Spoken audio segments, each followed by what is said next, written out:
Olá, pessoal! Aqui quem fala é o professor e pesquisador Sérgio Henrique Souza Santos. Estamos aqui mais uma vez para o nosso quadro Evangelho, Consciência e Espiritualidade, onde sempre buscamos conectar os ensinos de Jesus com estudos científicos dessa nossa ciência da vida moderna. Hoje nós vamos falar sobre reencarnação, ou melhor, como cada um de nós está aproveitando essa vida passagem aqui pela Terra. Ou estamos só espiando, sofrendo? Para iniciarmos, façamos a nossa prece de abertura.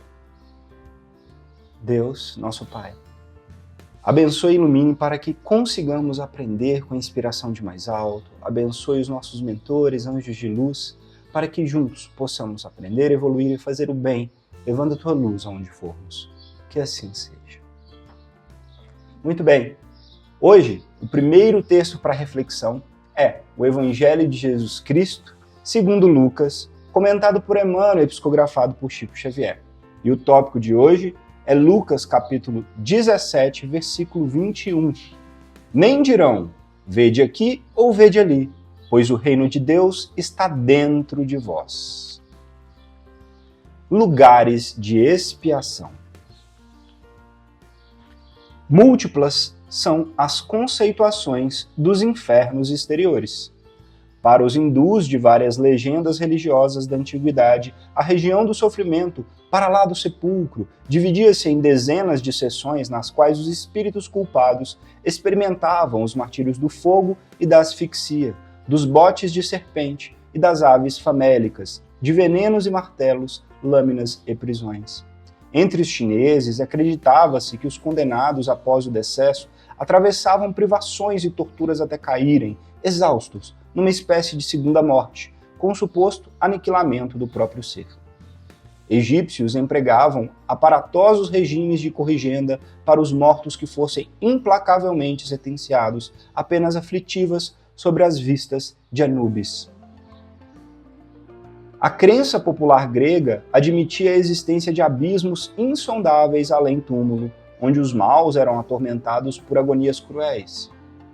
E seguindo por vasta escala de concepções, a teologia relacionada a infernos hebraicos, persas, romanos, escandinavos, muçulmanos e ainda os que são até hoje perfilhados pelos diversos departamentos da atividade cristã. Não ignoras que os sistemas de castigo mentalizados para depois da morte obedecem às idiosincrasias de cada povo, apresentando por isso variedades multiformes. E sabemos igualmente, em doutrina espírita, que existem outros infernos exteriores a cercar-nos na Terra entre os próprios espíritos encarnados.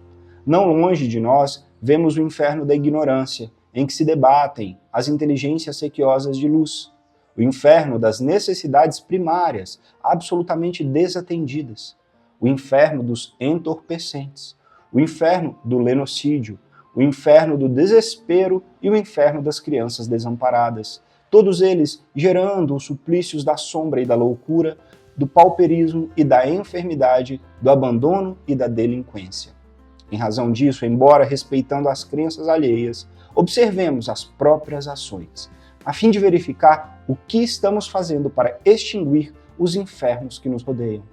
E, sobretudo, aprendendo e servindo, vigiemos o coração para que a prática do bem nos garanta a consciência tranquila, uma vez que todos somos responsáveis pela nossa própria condição espiritual. Disse-nos o Cristo: o reino de Deus está dentro de vós. Ao que, de acordo com Ele mesmo, ousamos acrescentar: e o inferno também. Que assim seja.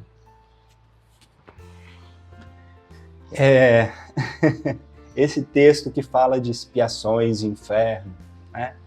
Bem, vamos primeiro conceituar o que é inferno. Inferno seria toda a falta de paz e de equilíbrio que sentimos. E quem sente, em última instância? O espírito, o ser eterno.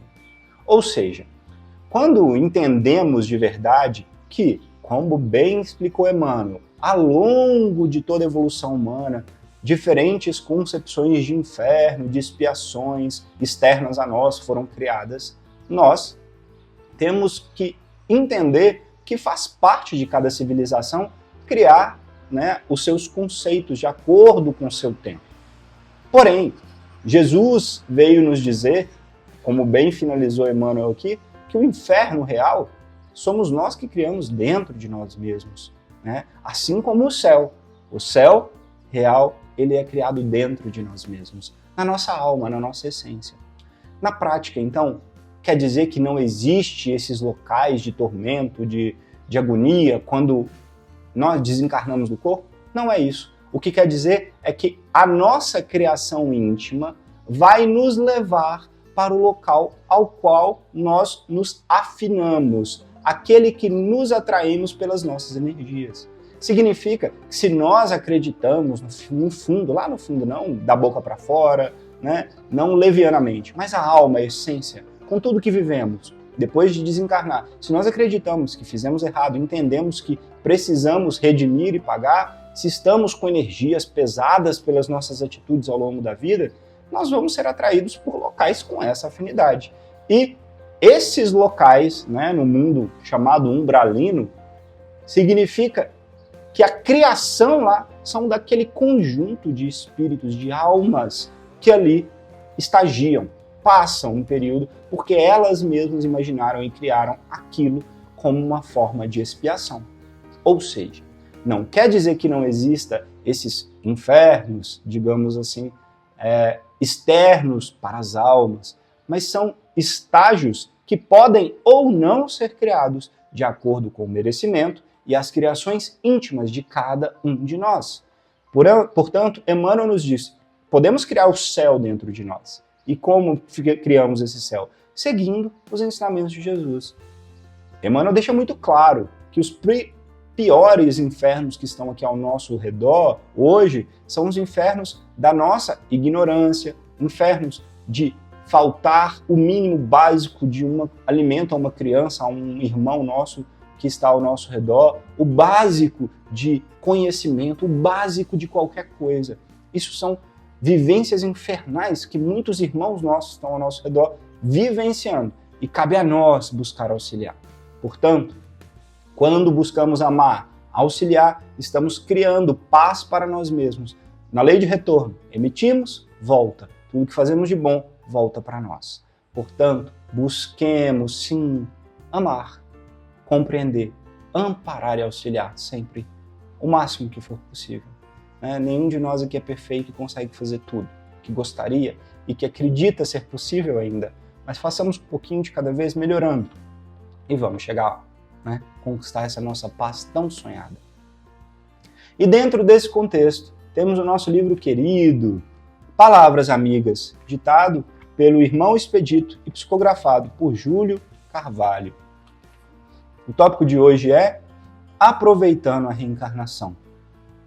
É indispensável que, após aceitar a reencarnação e suas leis, não percamos mais tempo com a insistência no mal, sabendo o prejuízo que pode causar à nossa evolução estacionando no tempo. Embora não consigamos resultados avançados em curto lapso de tempo, é necessário não desperdiçarmos na revolta e na preguiça tantas oportunidades que temos. Esforcemo-nos por fazer sempre o melhor, analisando os próprios atos e tentando se recuperar a cada queda. O belo da existência é comparado à lagarta que deixa de rastejar quando após a metamorfose passa a voar em borboleta, impregnada de beleza e liberdade, ou seja, em conversão evolutiva. Irmãos, façamos da oportunidade da reencarnação um valioso instrumento para vivenciarmos a melhoria íntima pelo Evangelho. Lutemos e venceremos. Jesus está do nosso lado e Deus nos amparará sempre. Que assim seja. Bem, esse texto complementa de uma forma linda o texto do Evangelho que acabamos de ler, Aproveitar a reencarnação, quer dizer, aproveitar essa vida que estamos tendo aqui na Terra, essa oportunidade de crescimento. Quando nós reconhecemos que temos fraquezas, que temos as nossas deficiências, mas repetidamente nos entregamos essas nossas fraquezas, não fazendo o esforço, nós estamos desistindo de aproveitar a reencarnação, naquele ponto específico, pelo menos. Muitas vezes nós não conseguimos fazer em todos os pontos uma melhoria crônica o tempo inteiro em todos os aspectos. Mas, mais uma vez, o que se espera de nós é um esforço constante. Se nós já sabemos que essa vida tem como objetivo final a nossa melhoria, e isso se dá através do amor e do amparo a nós mesmos e aos que nos cercam, o que nós estamos esperando para começar a lutar contra os nossos impulsos que nos fazem ainda fazer algo mal, que nos fazem, pelo menos, não agir no bem, porque, né, muitas vezes não agir e fazer o bem já é fazer mal. Então, que nós consigamos de fato entender que é importante colocar na prática do dia a dia, nas pequenas coisas, em casa, no trabalho, com quem nós encontramos na rua, um sorriso, uma palavra, um pão, um prato de comida, qualquer coisa, um ensinamento, qualquer coisa que pudermos ofertar de bom. E quando estivermos sozinhos, com nós mesmos, em nossa consciência, nos nossos pensamentos, buscar lutar para vencer as nossas inferioridades, pensamentos ainda julgadores, pensamentos pessimistas, pensamentos que só excitam o nosso lado primitivo, o nosso lado animal, para que o nosso lado espiritual possa cada vez um pouquinho mais despertar. Todos nós seremos anjos um dia. A questão é se vamos ter que passar por mais ou menos dores, maior ou menor tempo para chegar lá. Cabe a nós fazer a nossa parte. É isso. E dentro do contexto apresentado, nós trouxemos um artigo científico que fala sobre reencarnação. Muito interessante. Esse artigo é um relato de caso, ou seja, é um artigo que foi publicado relatando toda uma história da identificação de uma reencarnação. E o título do artigo é o seguinte: um caso japonês do tipo reencarnação com registros escritos feitos antes das verificações. 2 pontos. Uma criança alegando ter lutado no navio de guerra Yamato. Esse artigo científico foi publicado no Journal ou na revista que tem como título Explore, que quer dizer explorar, pelo autor Masayuki Okado. Bem, o que esse artigo científico vem nos relatar? Um relato, né, de caso que é de uma criança que não tinha condições ainda de inventar histórias. E mesmo que ela inventasse, o que foi feito? O que chamou a atenção nesse estudo é que ele tem 3 pontos diferenciais. Primeiro, a criança ainda pequena lembrava de seu nome e de características da sua vida anterior com detalhes, inclusive falando que ela lutou na Segunda Guerra, que ela lutou em um navio específico e falando como ela morreu em um determinado navio, tá? Então ela lembrava de muita coisa. Antes mesmo de conseguir identificar quem potencialmente seria essa pessoa que foi na vida passada, todas as descrições e relatos dessa criança foram registrados, foram gravados. Ou seja, sem saber se aquilo era verdade ou não, foi filmado, gravado, a criança relatando essas situações de vida passada. E aí, depois disso, foi feita a pesquisa e se confirmou que tudo que ela estava falando batia com a identidade de uma pessoa falecida tantos anos atrás, na Segunda Guerra. Então, inclusive, o nome do navio, o nome da pessoa, as características da última guerra, onde aconteceu a batalha, onde ela, né, veio a falecer. Então, todas as características que a criança relatava foram confirmadas posteriormente ao relato dela, né? Não foi antes, porque às vezes isso é um problema. Ah, já sabia e aí foi e relatou. Não, teve gravações para comprovar que isso foi anteriormente.